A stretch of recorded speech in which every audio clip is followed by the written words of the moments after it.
ओम ज्ञानतिमिरान्धस्य ज्ञानाञ्जनशलाकया चक्षुरुन्मिलितं येन तस्मै श्रीगुरुवे नमः। श्रीचैतन्यमनोभीष्टं स्थापितं येन भूतले स्वयं रूपकदा मह्यं ददाति स्वपदान्तिकं। वन्देऽहं श्रीगुरुं श्रीयुतपदकमलं श्रीगुरून् वैष्णवांश्च। श्रीरूपं साग्रजातं सहगण रघुनाथान्वितं तं सजीवं साद्वैतं सावधूतं परिजनसहितं कृष्णचैतन्यदेवं श्रीराधा कृष्णपादान् सहगण ललिता श्रीविशाखान्वितंश्च। नमो विष्णुपादाय कृष्णपृष्ठाय भूतले श्रीमते भक्तिवेदांत स्वामिनिति नामिने। नमस्ते सारस्वते देवे गौरवाणी प्रचारिणे निर्विशेष शून्यवादी पाश्चात्य देशतारिणे। श्री कृष्ण चैतन्य प्रभु नित्यानंद श्री अद्वैत गदाधर श्रीवासादि गौर भक्तवृंद। हरे कृष्ण कृष्ण कृष्ण हरे हरे, हरे राम राम राम हरे हरे। हरे कृष्णा।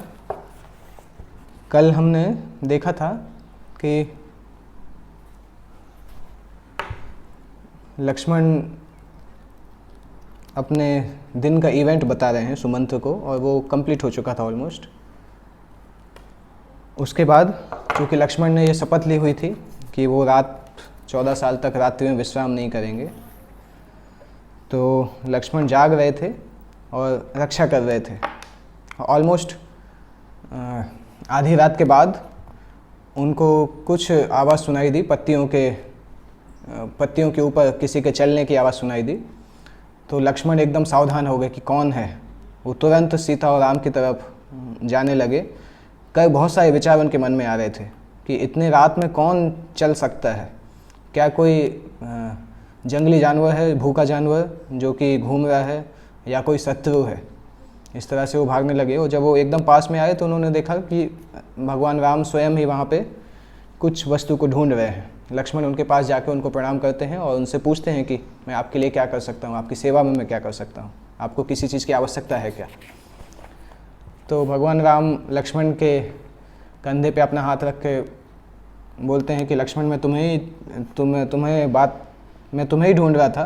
मैं सोच रहा था कि तुमसे मिलना चाहिए, और मेरी ये इच्छा है कि अभी हम यहाँ से निकल जाएं, क्योंकि मुझे लगता नहीं है कि अयोध्या के वासी कभी भी मानेंगे। हो सकता है वो मेरे साथ पूरे जंगल तक जाएं, तो बेटर अभी सभी ये रेस्ट कर रहे हैं, अभी हम सभी को रथ लेके निकल जाना चाहिए। क्योंकि वो उस राजा या उस राजकुमार को बहुत पाप लगता है जो कि अपने लिए उसके नागरिकों को परेशान करता है। तो ये मेरी जिम्मेदारी है कि इनको कोई कठिनाई नहीं हो, इन सभी अयोध्या के नागरिकों को ये वापस चले जाएं। जब ये सुबह मुझे यहाँ पे नहीं देखेंगे तो अपने आप वो लोग अयोध्या वापस चले जाएंगे। और इस तरह से बोल के उन्होंने बोला कि जितना जल्दी हो सके रथ को तैयार करके हम यहाँ से निकलते हैं। सुमंत्र की मदद से लक्ष्मण ने घोड़ों को तैयार किया और राम ने सीता को जगाया। जब ये अंधेरा था उसी समय सभी लोग रथ पे बैठ के तमसा नदी का जो ऐसा हिस्सा था जहाँ पे ज़्यादा पानी नहीं था, वहाँ से रथ से निकल गए। उसके बाद सीता राम लक्ष्मण ये रथ से उतर गए, और भगवान राम ने सुमंत्र से बोला कि आप रथ को उत्तर की दिशा में ले जाइए, नदी को पार करने के पहले, और फिर धीरे से जहाँ पे वो थे वो पहले वहाँ पे रथ को ले जाइए। इस तरीके से उन्होंने बोला कि सुमंत को इस प्रकार से रथ ले जाना चाहिए कि जब अयोध्या के लोग सुबह उठें तो वो देख कर कन्फ्यूज हो जाएं कि रथ कहाँ गया है, किस तरफ गया है। और अगर उनको इस तरह से समझ में नहीं आएगा और रथ को इस तरह से ले जाइए कि लोगों को ये कन्फ्यूजन हो कि शायद राम जो है वो अयोध्या वापस चले गए हैं। तो इस प्रकार से उन्होंने सुमंत्र से बोला, क्योंकि अगर सिटीजन्स को ये लगेगा कि राम शायद वापस चले गए तो वो अयोध्या वापस चले जाएंगे। इसलिए राम ने सुमंत्र से बोला कि आप रथ को ले जाइए। तो बहुत जल्दी रथ फिर कौशल राज्य के बॉर्डर्स की तरफ पहुंच रहा था, और चारों तरफ छोटे छोटे गांव या छोटे छोटे खेत खलिहान दिखाई दे रहे थे। और सीता माँ जो थी बहुत खुश थी इन सब वस्तुओं को देख के, इतनी नेचुरल ब्यूटी को देख के। उस सुबह जब लोग उठते हैं तो वो देखते हैं कि रथ कहाँ है, घोड़े कहाँ हैं। एक व्यक्ति पूछता है, दूसरा व्यक्ति बोलता है कि अरे मूर्ख व्यक्ति, तुम रथ और घोड़ों को देख रहे हो, राम कहाँ है ये पता नहीं चल रहा है। हमारे सीता और राम दोनों कहाँ हैं, लक्ष्मण और सुमंत्र भी कहाँ हैं। लोग यहाँ वहाँ ढूंढने लगे कि ऐसा लग रहा था कि जैसे किसी का खजाना खो गया हो। वास्तविकता में भक्ति के लिए हमें इस प्रकार से भगवान के लिए सेल्टर्ड होना चाहिए कि जैसे चैतन्य महाप्रभु शिक्षाष्टकम में बताते भी हैं, शून्यायतम जगत सर्वम गोविंद व्यवहारण में। उसमें आता है कि भगवान के वियोग में हमें पूरा संसार शून्य के जैसा दिखाई देना चाहिए। तो अयोध्या के वासी सभी भगवान के शुद्ध भक्त थे, इसलिए उन्होंने अपने खोए हुए खजाने को ढूंढने के लिए बहुत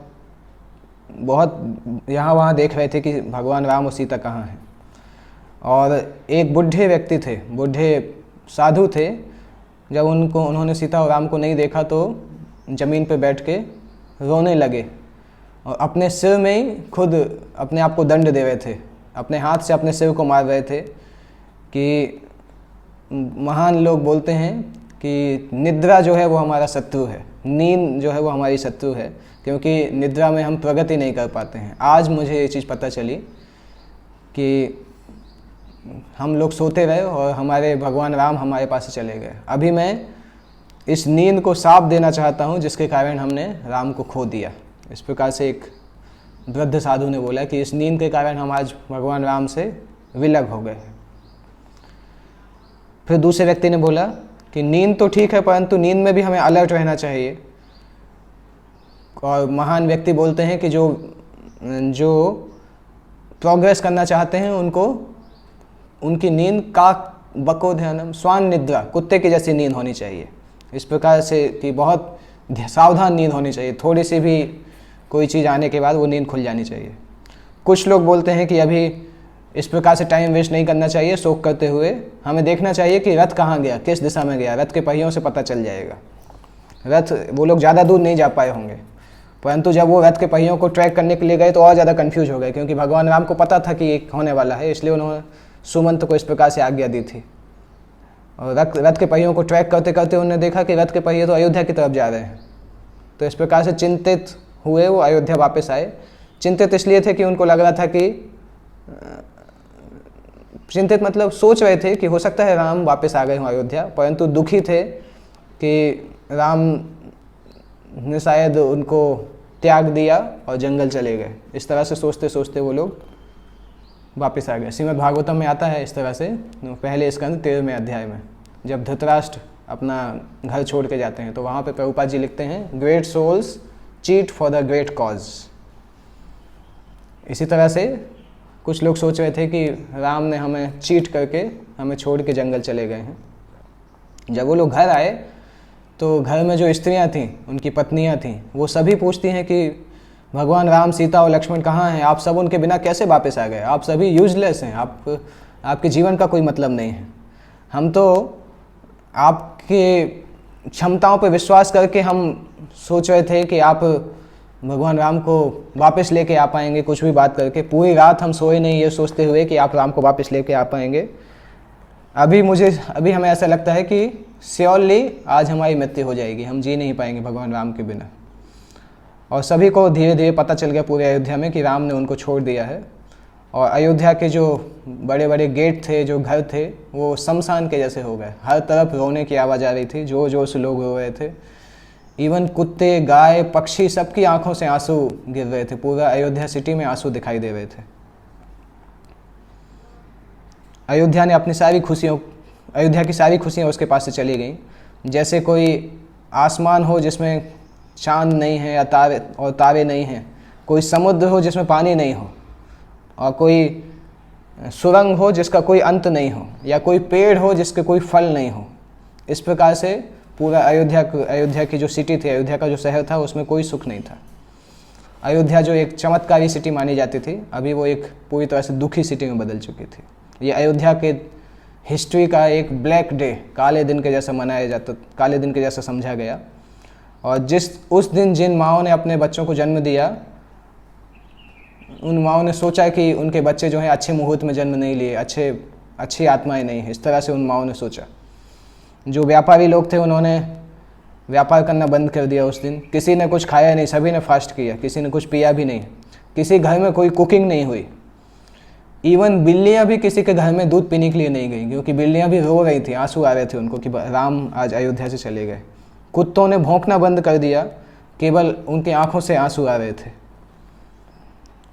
और चारों तरफ ये डिस्कशन हो रहा था कि उनका कितना दुर्भाग्य है। एक व्यक्ति ने बोला कि हमसे ज़्यादा सौभाग्यशाली तो मछलियाँ हैं कि वो पानी से निकालने के बाद कुछ सेकंड के बाद मर जाती हैं, जीवित नहीं रह पाती हैं। हम तो उतने भी भाग्यशाली नहीं हैं, हम अभी भी जीवित हैं, जबकि हम देख रहे हैं कि भगवान राम हमारे साथ नहीं, तब भी हम जीवित हैं। कितने ज़्यादा दुर्भाग्यशाली हैं। दूसरे व्यक्ति ने बोला कि अगर डेथ हमारे पास नहीं आती है तो हमें मृत्यु को प्राप्त कर लेना चाहिए, हमें तुरंत मर जाना चाहिए राम के वियोग की अग्नि में। इसके बाद दूसरे व्यक्ति ने बोला कि अगर हम अपने शरीर को अभी नहीं त्यागेंगे तो कैकई का जो अन्याय है, कैकई का जो फ्रस्ट्रेशन है, वो हमें इस शहर में रहना मुश्किल कर देगा। ये शहर एक रात में सफ़ेद से काला बन चुका है। अभी चूँकि कैकई जैसे लोग इस शहर को हैंडल करेंगे, इसलिए यहाँ पे सभी लोगों का दिमाग रजोगुण तमोगुण में चला जाएगा, सभी के दिमाग में नेगेटिव चीज़ें भर जाएंगी। इसलिए अयोध्या अभी रहने लायक नहीं है, क्योंकि जैसा राजा होता है वैसी प्रजा होती है। अगर कैकई यहाँ पे राज्य करेंगी तो हमारे लिए कोई आशा नहीं है। अगर वो अपने पति को छोड़ सकती है, अपने बच्चे को छोड़ सकती है, तो हमारी क्या केयर करेगी।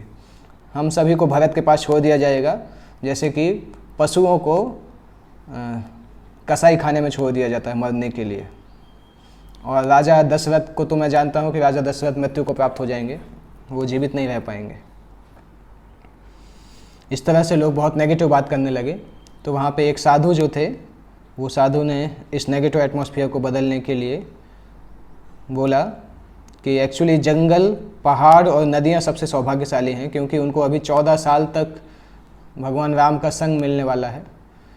तो हम लोगों को भी इस शहर में क्यों रहना चाहिए, हम इस शहर में नहीं रहेंगे। आज ही हम जंगल चले जाएंगे, सारे पुरुष भगवान राम की सेवा करेंगे, सारी स्त्रियां सीता माँ की सेवा करेंगी। तो मरने की बजाय क्यों हम ऐसा नहीं सोचते कि हम जंगल चले जाएं, जहाँ पे कैकई का नाम भी हमें सुनाई नहीं देगा, केवल सीता और राम इनका नाम हमें सुनाई देगा। इस प्रकार से एक ऋषि ने बात बोली, और केवल भगवान राम के रहने के विचार से लोग एकदम खुश हो गए। सभी लोगों के चेहरे में खुशी आ गई, सभी को याद रहा, सभी सोचने लगे कि ऐसा करना चाहिए। परंतु उन्होंने भगवान राम के अंतिम इंस्ट्रक्शन, अंतिम आदेश को सुना था, जो भगवान ने जाने के पहले बोला था कि भरत को कभी भी दुख मत, भरत के साथ कोऑपरेट करना, और कभी भी अयोध्या को इस प्रकार से मत छोड़ना, और राजा को भी कभी आरोप मत लगाना। इस प्रकार से जब राम ने उनको आदेश दिया था, वो आदेश सबको याद आया, तो सबको ऐसा लगा कि अयोध्या से जाना पॉसिबल नहीं है, राम नाराज़ होंगे, इसलिए सब रोते रोते अपने घर में वापस चले गए। इस तरह से पूरे दिन भर का जो दुख था, वो दुख रात में इस तरह से रात आ गई, और फिर फाइनली वो दिन ख़त्म हो गया। यहाँ पे दूसरी ओर राम, लक्ष्मण और सीता का जो रथ है, वेद श्रुति नदी को पार करके गोमती नदी की तरफ वो रथ जा रहे हैं। गोमती का मतलब होता है, गोमती नदी अभी हम देखते हैं लखनऊ के पास है, लखनऊ सिटी गोमती नदी के किनारे है। तो गोमती मतलब, गो का मतलब होता है गाय, और मति का मतलब होता है बुद्धि। तो जो हमेशा गाय के बारे में सोचते हैं, या गाय की माँ, गोमती नदी को गाय की माँ बोली जाती है। गोमती नदी पे एक निगाह सीता ने डाली, और सीता एकदम आश्चर्यचकित हो गई उसके द्वारा। उन्होंने देखा कि जिस प्रकार से गोमती नदी का नाम था, वो ही उसी प्रकार से उसका दर्शन था।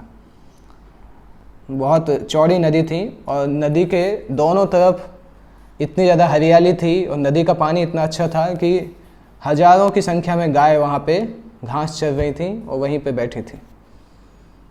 सीता माँ ने नदी के इस नेचर से स्वीकार किया, ये टीचिंग सीखा कि व्यक्ति को अपने नेचर और अपने नाम के प्रति कॉशियस रहना चाहिए, और जैसा उसका नेचर है, जैसा उसको नाम दिया गया, उसके आधार पर उसको कार्य करना चाहिए।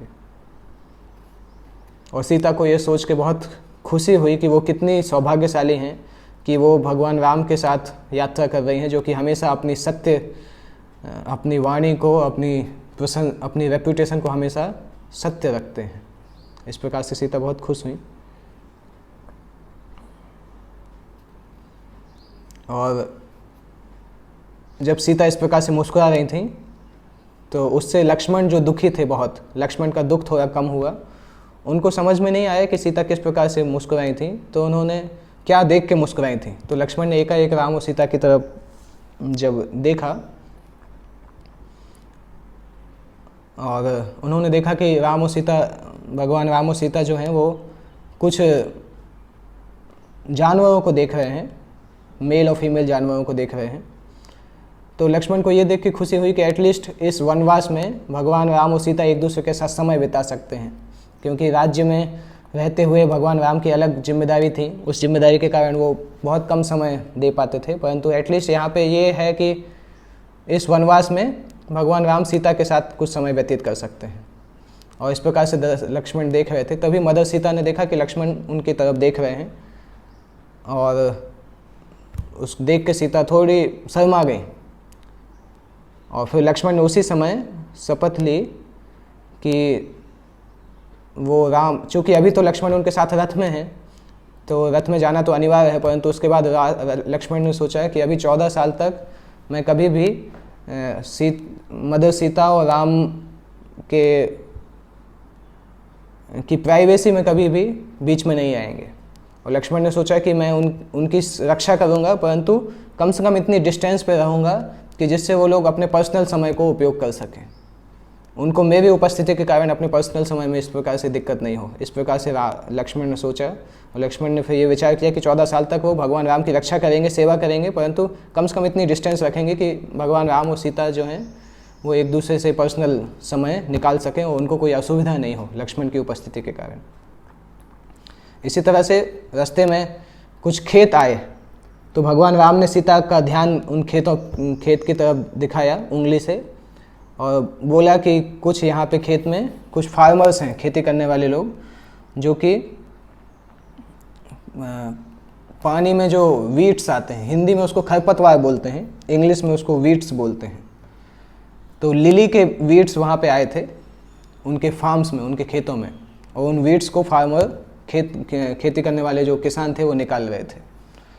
तो weeds actually water lily weeds जो होते हैं, लिली का जो फूल होता है और उसके जो पत्तियां होती हैं बहुत सुंदर लगती हैं देखने में, कई लोग उनको अपने गार्डन्स में भी लगाते हैं। तो भगवान राम बता रहे हैं कि उस खेती करने वाले किसान के लिए जो लिली एक वीड के समान है, खरपतवार के समान है, जो कि उसकी फसल को चौपट कर देगा, परंतु जो नेचर को प्रेम करते हैं, जो लोग नेचुरल ब्यूटी को देखना चाहते हैं, उसके लिए वो लिली बहुत सुंदर दिखाई देता है। तो भगवान राम ने बताया कि उस खेती करने वाले किसान के लिए वो खरपतवार है, परंतु नेचर को प्रेम करने वाले के लिए वो ब्यूटी के समान है। तो एक चीज़ किसी व्यक्ति के लिए नेगेटिव हो सकती है, वही चीज़ दूसरे व्यक्ति के लिए पॉजिटिव हो सकती है। और जब सीता माँ ने इस प्रकार से सुना तो सीता माँ को एकाएक मन में विचार आया कि राम ने ये सेंटेंस क्यों बोला है कि what was a wheat for the farmer is the beauty for the nature lover. और कई बार उनको भगवान राम के शब्दों के मीनिंग पूरी तरह से समझ में नहीं आते थे, जो उनके पीछे जो रहस्य छिपा हुआ था समझ में नहीं आता था। क्या उन्होंने सोचा क्या राम के बोलने का ये मतलब था कि क्रूअल कैकई जो हैं वो एक क्रूर किसान के समान हैं जिन्होंने राम को अयोध्या के खेत से निकाल दिया, परंतु सीता जो है वो नेचर के लवर हैं, प्रकृति को प्रेम करने वाली हैं। उसके लिए ये अवसर उनके भाग्य के जैसा रहा क्योंकि उनको राम का संग मिल पाया। तो सीता को ऐसा लगा कि कहीं भगवान राम ने इस प्रकार से तो नहीं बोला कि राम का वनवास सीता के लिए सौभाग्य के जैसा था क्योंकि उनको राम का संग मिल पाया। ये एक हिडन मीनिंग सीता ने सोचा, पर सीता ने कभी क्लैरिफाई नहीं किया राम के साथ, क्योंकि भगवान राम के कई स्टेटमेंट्स उनको मिस्टिक स्टेटमेंट लगते थे। उनके साथ उन स्टेटमेंट्स में कुछ कुछ डीप मीनिंग होते थे, इसलिए सीता ने कभी पूछा नहीं, कभी क्लैरिफाई नहीं किया, क्योंकि उनको लगता था कि कुछ वस्तुएं पूछने की आवश्यकता नहीं है, अपने आप अनआंसर्ड होना ही अच्छा है। क्योंकि भगवान के माइंड को प्रिडिक्ट करना भगवान के मन में क्या चल रहा है ये प्रेडिक्ट करना बहुत मुश्किल है। इसको उसी से तुलना की जा सकती है। भगवान के माइंड को प्रेडिक्ट करना जो है, एक पीस पजल के एक पीस को देख के पूरी फाइनल पिक्चर को प्रेडिक्ट करने के जैसा है। इसलिए भगवान की बुद्धि को डिकोड करने की बजाय भगवान की बुद्धि के लिए सरेंडर करना जरूरी है। और सीता ने भगवान के प्रति सरेंडर किया था, इसलिए वो कई वस्तुएं जो समझ नहीं पाती थी वो छोड़ देती थी, क्योंकि उनको भगवान की बुद्धि के लिए उन्होंने अपना पूरी तरह से समर्पण किया था। फिर एकाएक भगवान राम जोर जोर से हंसना प्रारंभ किए और ताली बजाने लगे। तो बहुत खुश लग रहे थे जब वो इतने जोर से हंस रहे थे। और जब माँ सीता ने उनकी निगाहों को देखा कि वो कहाँ देख रहे थे, तो वो भी हंसने लगे। वो सीता माँ भी हंसने लगी। स्यंदिका नदी के पास में वो लोग जा रहे थे। उस नदी के पास में कुछ भैंस बफेलोज जो थे वो पानी में एकाएक गए, भागते हुए पानी में अंदर गए। और पानी के अंदर कुछ स्त्रियां जो थी वो तट पे कपड़े धो रही थीं। और तुरंत जब उन्होंने बैलों को देखा तो उछल के बाहर आईं और एकदम डर के साथ भागी। केवल स्त्रियां नहीं, उस नदी के चारों तरफ जो था बड़ी बड़ी मछलियां थीं, मधुमक्खियां थीं, वहाँ पे जो फूल थे उसके पास में, ये सब के सब एकाएक भागी।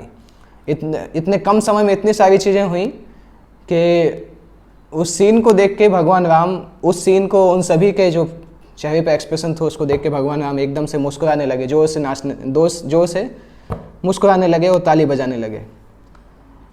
तो जब लक्ष्मण और सुमंतु ने देखा कि भगवान राम और सीता दोनों मुस्कुरा रहे हैं जोर जोर से और हंस रहे हैं, तो उनको भी खुशी आई कि कम से कम दोनों जो इतने दुखी हैं, कम से कम उनको कुछ खुशी की प्राप्ति हो रही है। और कुछ देर बाद जब राम शांत हुए तो राम ने सीता से बताया कि ये नदी जो है, स्यंदका नदी, ये कौशल राज्य, जो कि दशरथ का मेन राज्य था, कौशल राज्य की बाउंड्री है। और चूँकि वो अभी अपनी जो मातृभूमि है, मातृभूमि के बॉर्डर पे तक पहुंच गए हैं, तो भगवान राम ने मातृभूमि को सम्मान किया। उनकी आंखों से आंसू आने लगे कृतज्ञता के कारण। जिस भूमि ने उनके लिए इतना कुछ किया है, उनके परिवार के लिए इतना कुछ किया है, उसके प्रति कृतज्ञता से भगवान राम की आंखों से आंसू आने लगे। एक्चुअली कृतज्ञता ये बहुत अच्छा लक्षण है। हमारे जीवन में बहुत सारे लोग और बहुत सारी वस्तुएं हैं जिससे हम बहुत चीज़ें प्राप्त करते हैं, परंतु हम कभी उनको धन्यवाद नहीं बोलते हैं। जैसे आध्यात्मिक गुरु हैं, माता पिता हैं, सीनियर वैष्णव हैं, पुराने ऋषि मुनि हैं, देवता भी हैं, नेचर है, बहुत सारे लोग हैं, बहुत सारी वस्तुएं जिससे हम अपने जीवन को सस्टेन करते हैं, परंतु हम कभी कृतज्ञ नहीं रहते हैं उनके लिए। तो कृतज्ञता अगर कोई व्यक्ति सीखता है तो अपने आप वो विनम्र बन जाता है। तो भगवान राम ने कृतज्ञता के साथ अयोध्या को जब वो जा रहे हैं, अयोध्या जब वो छोड़ रहे थे, अयोध्या सिटी जब वो छोड़ रहे थे, वहाँ पे इस प्रकार की परिस्थिति थी कि वो सिटी को प्रणाम नहीं कर सकते थे, परंतु अभी वो उस सिटी के प्रति कृतज्ञता को प्रकट कर सकते हैं। और धीरे धीरे इस प्रकार से सूर्य डूबने लगा और सुमंत ने सोचा कि रथ को अभी रोक देना चाहिए। गंगा नदी के पास तक पहुंच गए थे वो लोग। हजारों साल तक से गंगा नदी का जो किनारा था, वहाँ पे बहुत सारे महान ऋषि मुनि हमेशा रहते थे। बड़े बड़े राजा और ऋषि मुनि यहाँ इन्हीं किनारों पे आए और चले गए, परंतु गंगा तब तक वहाँ पे है। तो सभी चारों लोगों ने गंगा को प्रणाम किया, जो कि शुद्धता और संस्कृति के लिए की प्रतिमूर्ति है। और गंगा के पास एक और वो है, ख्याति है कि वो पाप को ख़त्म कर देती है। जैसे कोई व्यक्ति उस नदी के पास आता है तो वो नदी हमें फोर्स करती है कि हम अपने पापों को ख़त्म करें, पापों के बारे में सोचें और नदी को स्नान करके पाप को ख़त्म करें। तो इस प्रकार से गंगा के ऊपर मेडिटेट किया सभी चारों लोगों ने कि एक मेडिटेशन है,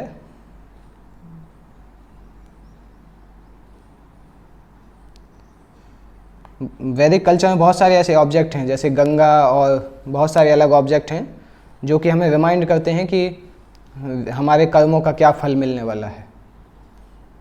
तो ये नदी हमें फोर्स करती है कि हम सोचें कि हमने क्या किया है, उसका क्या फल मिलेगा। जिस प्रकार गंगा नदी की जो पानी की ड्रॉप है, वो कई लोगों की प्यास बुझाती है, परंतु गंगा की खुद की भी एक खोज है कि वो अपने डेस्टिनेशन तक जाना चाहती है।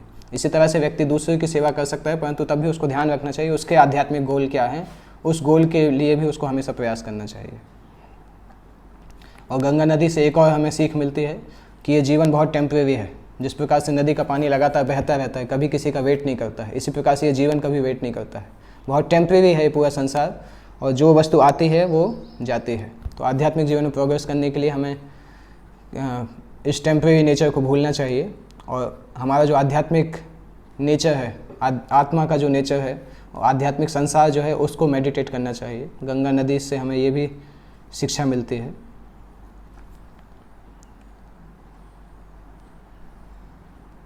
तो इस प्रकार से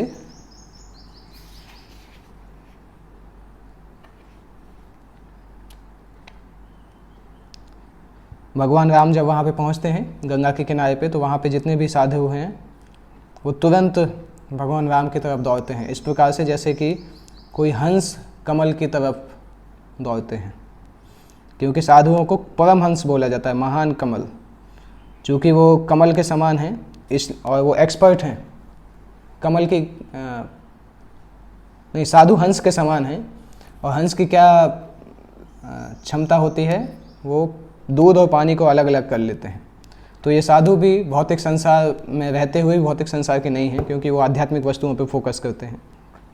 साधु कभी भी कॉम्प्रोमाइज्ड लाइफ स्टाइल को पालन नहीं करते हैं, चाहे वो कितनी भी अच्छी दिखे। तो ये सभी साधु इस प्रकार से भगवान राम की तरफ जाते हैं जैसे कोई स्वान, कोई हंस कमल की तरफ जा रहा है, और जोर जोर से बोलते हैं कि हमारे जीवन का लक्ष्य आज हमें प्राप्त हो गए हैं। वो भगवान राम के सुंदर चेहरे की सुंदरता को पीते हैं अपनी आँखों से। कुछ बहुत सीरियस ऋषि मुनि थे जो कि हजारों साल ओल्ड थे, वो डांस भी करने लगते हैं।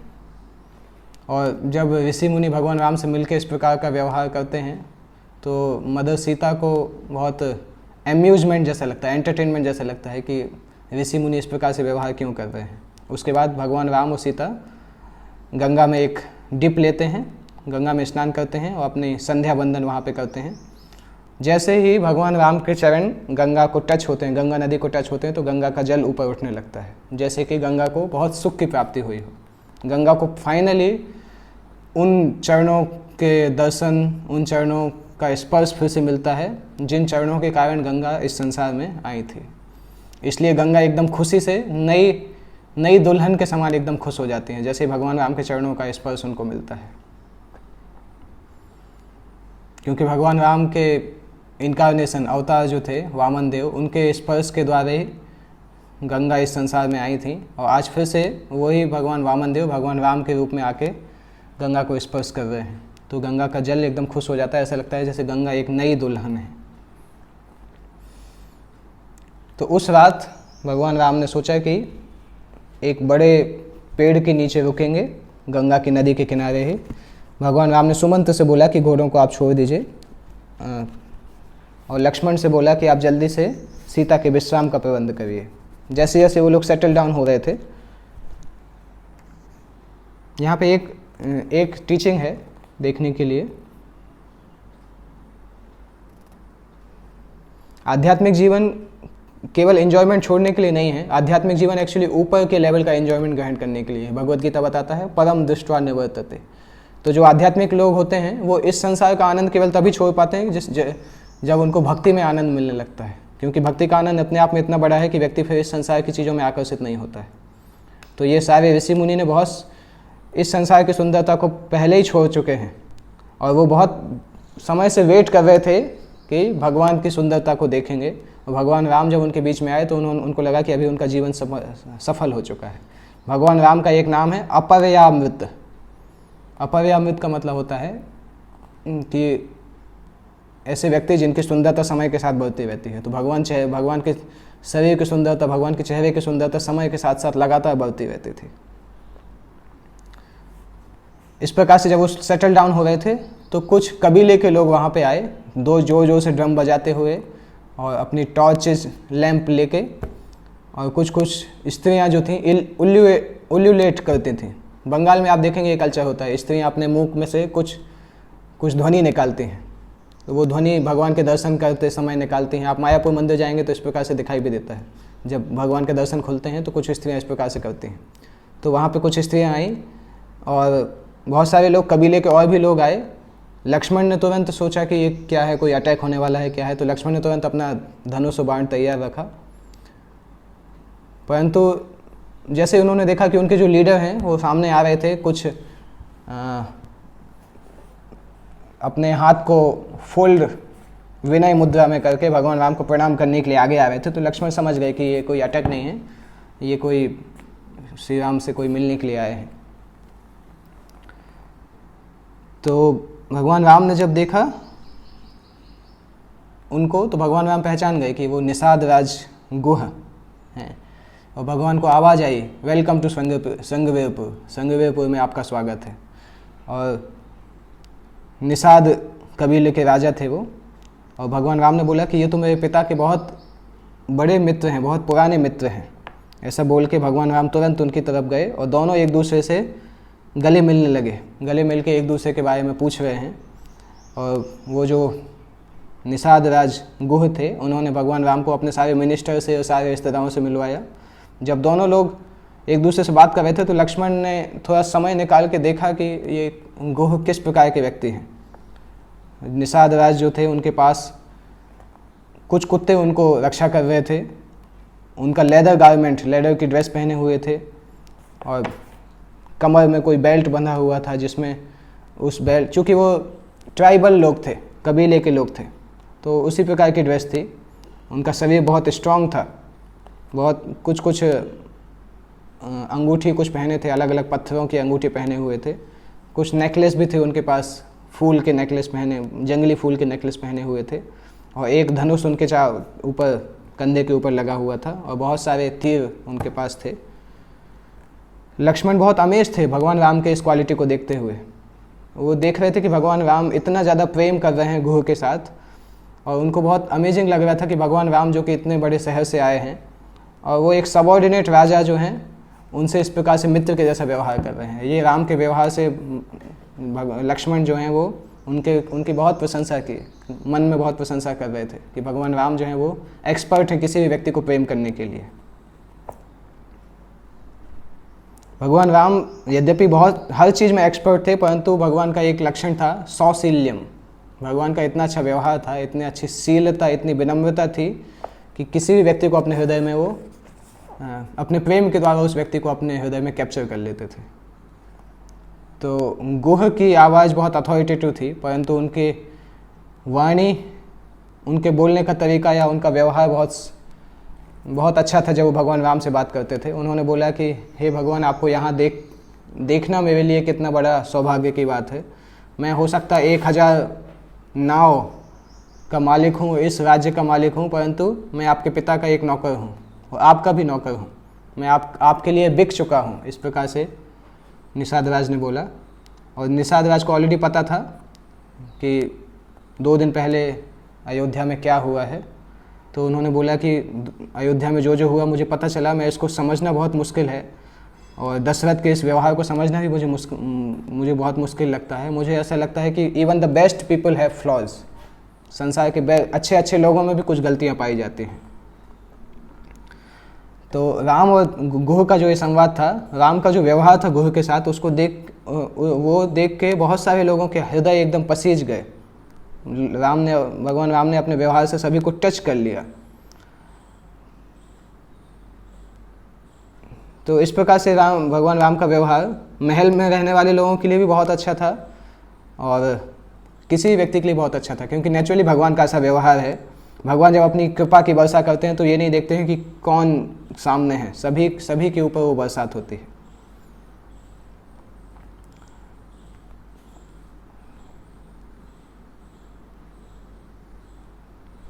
तो भगवान राम जो सुन रहे थे उनके जर्नी के बारे में अभी क्लियर था कि ये बात हर जगह पहुंच चुकी है। फिर गुह ने बताया कि भगवान राम, आपको चिंता की ज़रूरत नहीं है। आपने हो सकता है अयोध्या को खो दिया हो, परंतु संगवेरपुर को आपने जीत लिया है।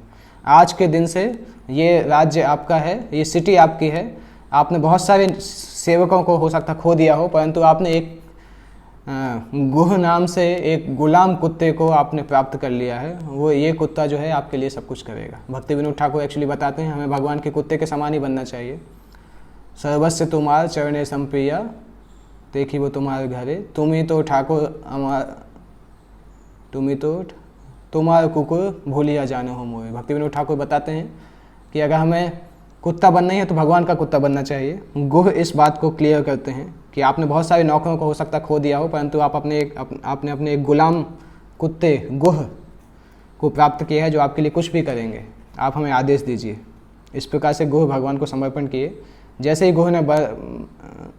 गुह ने अपना बोलना बंद किया, उसी तरह उसके तुरंत बाद उनके जो साथ में लोग आए थे वो भगवान के सामने बहुत सारे अच्छी खाने की वस्तुएं लेके आए। सभी वस्तुओं को देखने के बाद गुह ने राम को दिया कि ये पूरा राज्य सारा सब कुछ आपके अंडर में है, हम आपके अभी नौकर हैं और आपको सेवा करना हमारे जीवन का उद्देश्य है। आपको सुख प्रदान करना मेरी जिम्मेदारी है।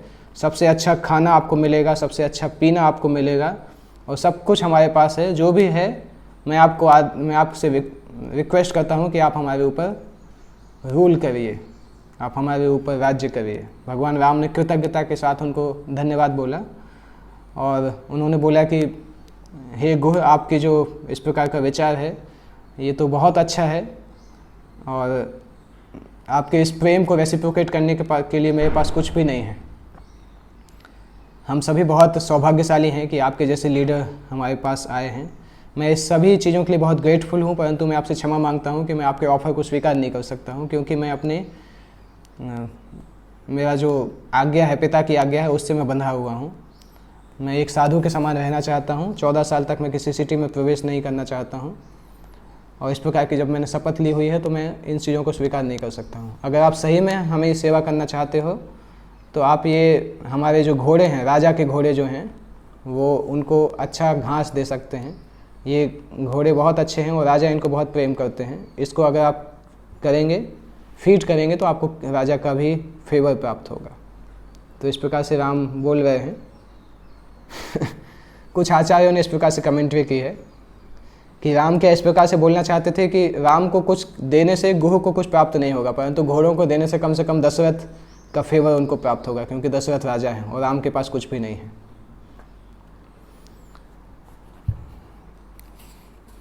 इस प्रकार से गुह जब इस आदेश को पूरा करने के लिए निकले, भगवान राम ने फल को खाया और गंगा का जल पिया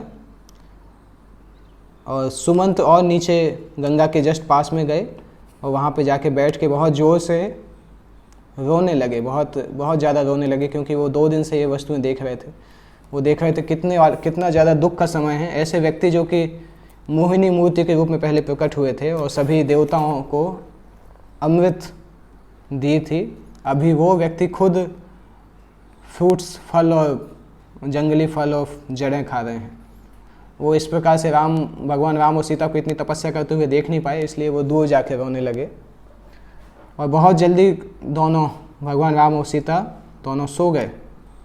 जो कि लक्ष्मण ने उनके लिए बेड बनाया था, उस बेड पे वो सो जाते हैं।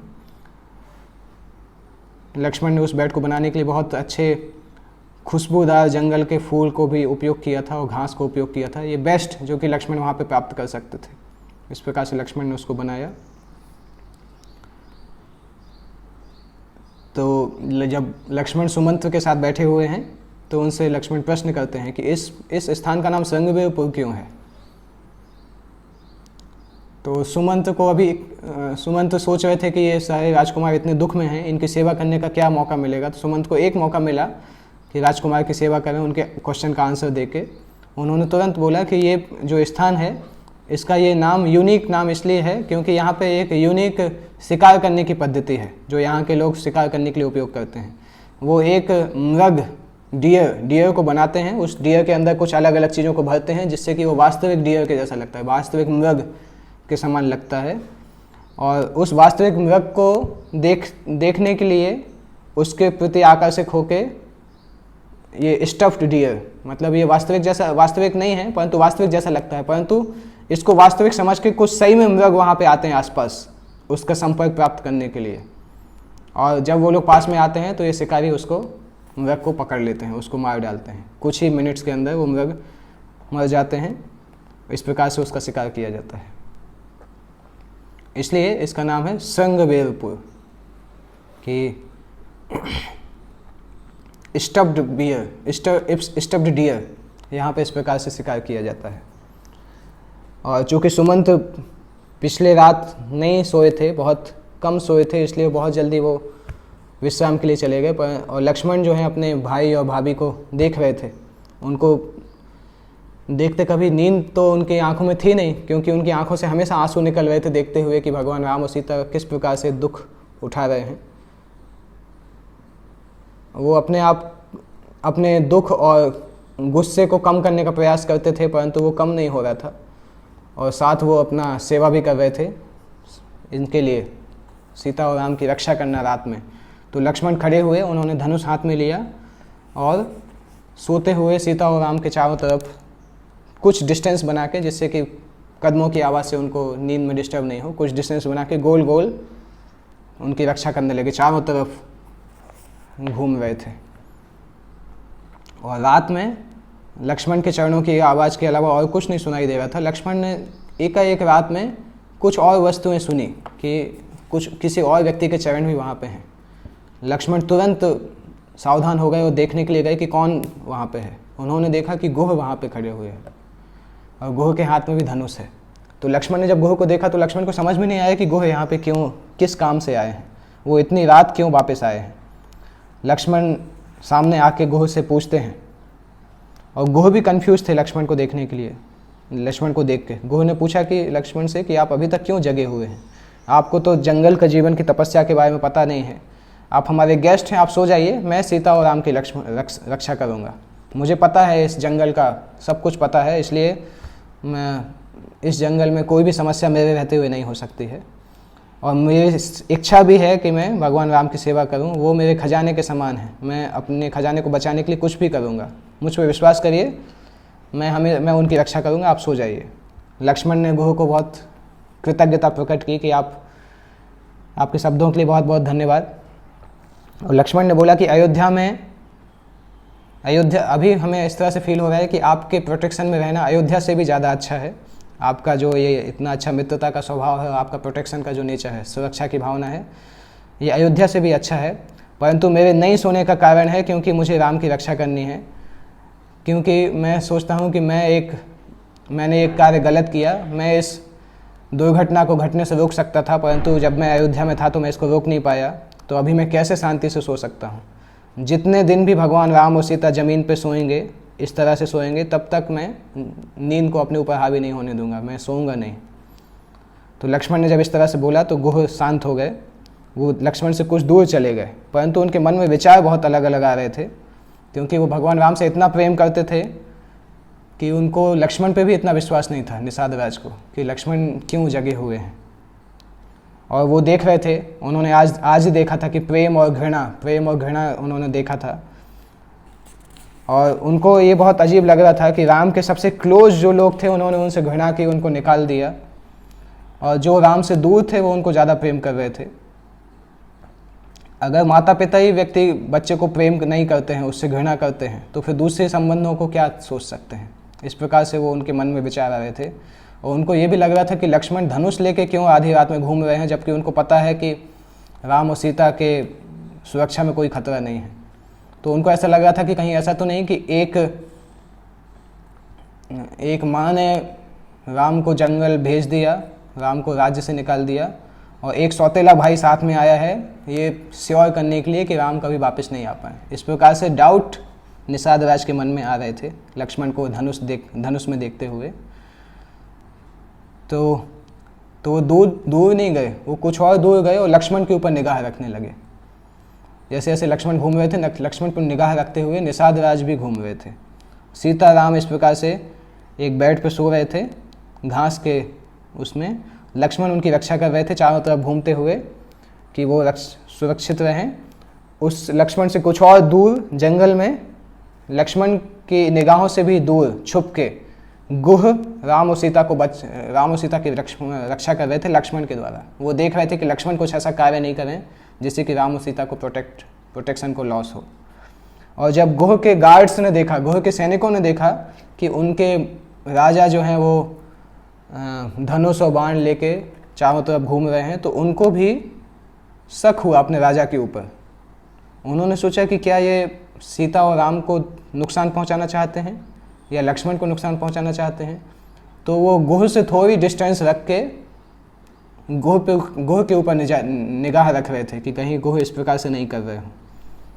तो अभी हम देखते हैं भगवान राम सो रहे हैं, उनकी सुरक्षा के लिए लक्ष्मण घूम रहे हैं, लक्ष्मण से राम को बचाने के लिए गुह घूम रहे हैं, और गुह से लक्ष्मण और सीता राम को बचाने के लिए गुह के सैनिक घूम रहे हैं। तो इन सभी चीज़ों के बीच में भगवान राम और सीता सो रहे हैं, और बाकी चारों तरफ इसी चिंता में है कि भगवान राम और सीता की कैसे सुरक्षा की जाए। इस प्रकार से पूरी रात निकल जाती है, सीता राम वहाँ पे सोते हैं, लक्ष्मण उनके चारों तरफ घूमते हैं, गुह उसके चारों तरफ घूमते हैं, और गुह के गार्ड उसके चारों तरफ घूमते हैं। इस प्रकार से श्रृंगवेरपुर में भगवान राम की रात्रि आ जाती है। वो रेस्ट करके दूसरे दिन श्रृंगवेरपुर से विदा लेते हैं। वो हम कल के वीडियो में डिस्कस करेंगे। जगत गुरु श्रील प्रभुपाद की जय।